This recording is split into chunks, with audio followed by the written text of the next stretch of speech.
what is very, very impressive today is the fact that we have a very, very composed defense. And the defense team that we have is really, really scary in such a way that they factored in yung mga alam nila na mga magiging behavior ng presiding officer at ng impeachment court in general. Mabilis silang mag-move on eh. At pagka na-move on sila, meron sila agad panapal doon sa nangyaring medyo hindi pabor sa depensa. Yung ganitong klaseng yung ganitong klaseng attitude ng defense is the winning attitude. Kasi hinihiling natin to sa kanila eh, 'di ba? Hinihiling natin to sa defense eh, na apart from your technical expertise, we all know that you are very, very smart, okay? And you are all very sharp legally. But hiniling natin sa kanila, I think it was in day 5, hiniling natin sa kanila na you have to also play the political side of the impeachment trial. And we saw that little by little. And I think kanina yung performance ni ni Attorney Vinluan is just right on the money. Ganon. Talaga may pabingo card may pabingo card si Attorney Vinluan to the extent na talagang after the hearing, after the trial kanina, mapapaano kay putak ano pa ginagawa ni Matibag dito? Ano pa ginagawa ni Matibag dito sa trial na to? 'Di ba? There's really there's really no sense for Matibag to be in that trial if he's not going to say anything out of his own personal knowledge. You are not needed here, 'di ba? So ano yung ang tawag dito? Ano yung gustong i-prove ng prosecution with Matibag? They were not able to prove anything using Matibag. Walang silbi si Matibag sa prosecution. That's just the that's just the reality of it. That's what happened today. Despite the fact that the prosecution were given leeway several times and you still weren't able to prove anything. He has very, very little to no value on today's hearing. He was fully unmasked by Attorney Vinluan.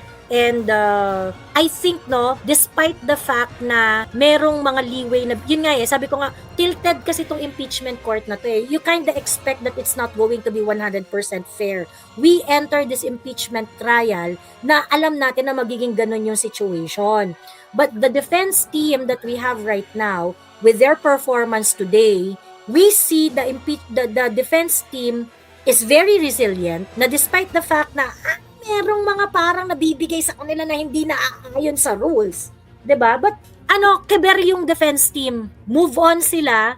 They do their stuff and meron sila parating pangsuntok pabalik. And for me that's very adequate. In fact, more than adequate. Well, ako more pa. Ako more pa.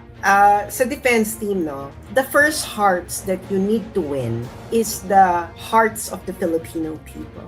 Yan. So, kailangan yung i-package ang inyong mga sinasabi na sa abot makakaya ng suking tindahan. Kailangan may puso, di ba? Ganyan ang ginagawa ng prosecutor. They are argumentum ad misericordiam, and it's very effective when it comes to political, in the political realm. Okay? Kailangan yan ang inyong halihanin ang puso ng mga Pilipino. Kaya, please, minsan mag-Tagalog, magsalita kayo ng lengguwahe na ginagamit sa everyday situation, street language, ganyan. Huwag kayong masyadong magpaka-lawyer na legalist. Kailangan ay man on the street ang atake ninyo. Pero lawyerly pa rin. So this requires creativity, Kasi nakita nyo na hindi naman masyadong kailangan legal. Alam niyo yung tactic ni Cheese. He's going to play politics. He's a politician. He is not a judge in a court of law. So, huwag niyo masyadong ganunin. Ibibigay niya lahat because Cheese is a politician. Kung hindi niyo nakikilala si Senator Cheese Escudero is a brilliant politician because if you going to look at his entire career, he always positioning himself in a situation that he could get out of. Meron siyang parating ititira. Halimbawa, ginagamit ka para tirahin si Cheese, gagamitin siya para against sa isang politiko kasi magiging panic siya ng administration, ganyan, or something. Pero may ititira siya. Para meron siyang masabi kung bakit siya babaliktad. Nagigets niyo? Hindi nyo ba nasubaybayan ang career ni Chase Escudero since ever? Kaya sabi ko magaling to si Chase kasi si Chase may tinitira siya, hindi siya nag-all in. Di ba? Nagas niya, hindi nag-all in. Hindi niya sinasagat. Ulo-ulo lang siya sa lahat. Yes, Ulo-ulo lang yan sa lahat. Nung panahon ni kay Gloria, ulo-ulo lang siya. Pero nung para meron siyang chance na ay kung bumaliktad na ang sitwasyon, may ipapackage yung sarili niya na hindi kita mo ganito talaga ganyan and it's believable kasi hindi siya nag-all in. Hindi niya isinagad, ulo-ulo lang parate. Ulo-ulo lang. That's his brilliance as a politician. Kaya hanggang ngayon nandiyan pa rin siya. Ulo-ulo lang. 'Di ba? Ulo-ulo lang. Kita mo, ang bonggang-bongga nila kay Martin Romualdez last year. Kasama siya nila APC. Tapos ulo-ulo lang din pala siya. Ngayon, nandito na ngayon siya sa administration. Pero nakikita mo, ulo-ulo pa rin siya. Kasi hindi niya pinayagan lahat ng kahilingan ng prosecutor. Kasi nga, yan ang strategy ng ulo-ulo lang. Kasi siya ang mapapahamak eh. Kaya ulo-ulo lang si Kuyang. Para hindi masyadong swak at buntis. Pwede niyang mahugot at the last moment na hindi siya nag-all in. Hindi ba? So, yun ang assessment ko sa defense, no? I'm so fascinated by Attorney Vinluan. Una niyang tinatanong si Matibag. Una ka ba ka talaga na, ay no, ito naman siguro itong defense yung magpapakaligal. And then sabi ko, ay, papakaligal nga. Di ba yung mga unang kasi niyang tanong? Papakaligal nga. Tapos bigla, ay, tapos nung nakita ko na yung pattern, sabi ko, alam ko na patutunguhan ito. Bigla, bam, bam, bam, bam, bam, bam, bam, bam, bam, bam, bam, bam. Correct. Girl, hindi na nakaporma si Jerville. Hindi nakaporma si Jerville, mga bets. Like, yan ang pagkakamali ng prosecutor. Dapat, ang nilagay pa rin nila doon is, sino yung lawyer nila? Libutan? Ligutan. Dapat nilagay pa rin ni Libutan. Dapat nilagay pa rin si Libutan. Pero kasi nga, gusto umeksena ni Jerville. Gusto ko umeksena ni Jerville at saka ni Cheljok, no? Kasi I'm pretty sure, and na-establish naman ito ni, na-establish naman to ni Attorney Vinluan that Melvin Matibag and Jerville Luistro met and na-brief nila yung isa't isa para dito sa specific na na hearing na ito na-establish rin ni ni Attorney Vinluan na inassume ni Melvin Matibag na siya ay magwi-witness dahil meron naman daw verbal na sa kanya na siya ay magwi-witness, walang subpoena. At sumulat pa siya kung kailan yung availability niya and whatnot, ganyan. And yung fact na may coordination with may coordination with Beatrix and with Jerville and Attorney Melvin Batibag. Alam mo na talaga na eksena si Beatrix dito. Kasi why the meeting? 'Di ba? Why the meeting? I mean, makakalus naman sila dyan sasabihin na, kasi syempre, kailangan may coordination, kailangan may kailangan pag-usapan. But the problem is, Melvin Matibag was not part of the pre-trial witnesses that they named para sa Article 4 ng impeachment. That's one thing. And inunti-unti talaga siya dito ni Attorney Vinluan. Attorney Vinluan started with series of credibility questions, starting with the things that he can testify on. So, may pabingo card si Attorney Vinluan, ganyan, which was vehemently objected by Beatrix na parang, ay, bakit may pabingo card? Dapat walang ganyan. Ano yung XX na yan? Dapat walang ganyan. Etc. At saka ang sagot naman niya sa lahat, no eh. So, dapat okay na yan, ganyan. Ay, pumayag ni Attorney Vinluan, no. I want to ask the question. And it came at the best timing. Kasi hindi masyadong nag-object yung defense.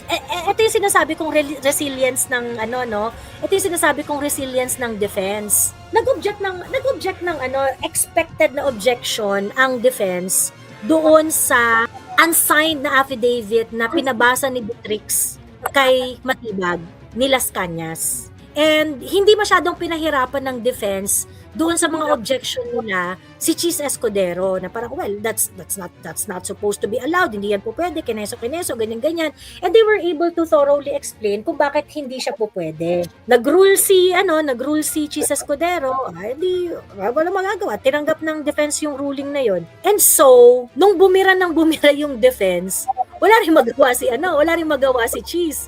Kasi parang, hindi mo pwedeng hindi mo kami pagbibigyan putang ina, tumanggap ka ng unsigned affidavit 'di ba? Pagkatapos hindi mo kami pagbibigyan sa party namin. And I think that's going to be the flow of the hearing moving forward. Cheese is going to give a leeway sa prosecution. So therefore, the defense must have something to pound on in such a way na in order for Cheese to keep his impartial stance, 'di ba? Na parang sige, magtitiwala pa rin kami sa iyo, Cheese, ganyan.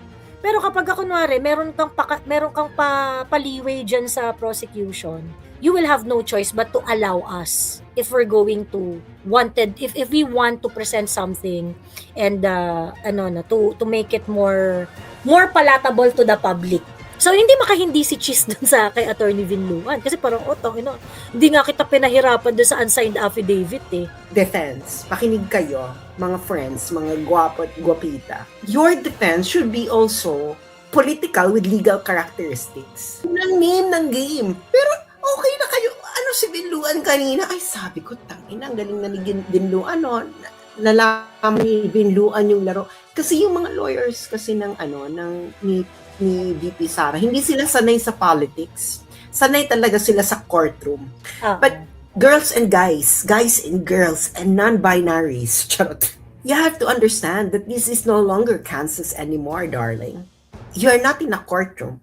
You are in a primarily political court. Endeavor. And political endeavor. Therefore, you have to play their game. Diba? It's political trial with legal characteristics. That's what happened with Justice Corona. If impeachment is purely legal, he wouldn't be convicted at all. Yeah. Ngayon, kaya yung lawyer kasi hindi na nila handle yung political side. But here, you have to handle the political side very well. You have to be a politician. You have to give the public some ganyan, sensation. Yeah. Give them a sensation. It's showmanship. It's grandstanding. It's political. Okay? It's circus. The impeachment trial is a circus, so might as well give them the circus. 13 senators will vote to VP Sara. Ako ang hula ko niyan, maximum 13, minimum 10.